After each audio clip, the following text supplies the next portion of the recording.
So hello guys, welcome back to my channel. তো কয়দিন ধরেই ইনস্টাগ্রাম খুললে একটাই অ্যাডভার্টাইজমেন্ট ঘর সোপ নিয়ে। আমি জানি না এটা কি ইনগ্রিডিয়েন্টস দিয়ে তৈরি বা কি ওয়ার্ক করে, বাট সবাই কিনে বেশ ভালোই রিভিউ দিচ্ছিল, তাই ভাবলাম একবার আমিও ট্রাই করি। তো সেই জন্যেই ঘর সোপ ওয়েবসাইট থেকে আমি দুটো সোপ অর্ডার করি, একটা কোজিক সোপ আর একটা ম্যাজিক সোপ।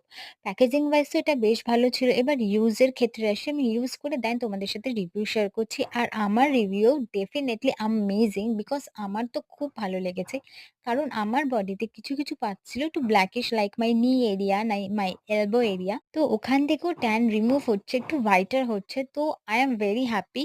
তো আমার কিন্তু বেশ ভালো লেগেছে। আর এটা এই ম্যাজিক সোপের একদিকটা কিন্তু স্ক্রাবারও ছিল। তো আমি বোথ সাইডই ইউজ করি, যখন ইউজ করি আর যখন এটা আমার বডিতে এফেক্ট করছে, ঠিক এখনই আমি স্টার্টিং করেছি আমার ফেসেও ইউজ করা। আর আমার তো বেশ ভালো লাগে, এগুলো স্মেলও খুব ভালো। আর হ্যাঁ, এই সোপগুলো কিন্তু বাকি সোপগুলোর মতো একদম স্কিনটাকে ড্রাই করে দেয় না। আমি ঘাস সোপকে 10 আউট অফ 9 দিচ্ছি। তোমরা কত রেটিং দেবে আমাকে কিন্তু জানিও। আর হ্যাঁ, এটা কিন্তু নন স্পন্সর ভিডিও। বাই।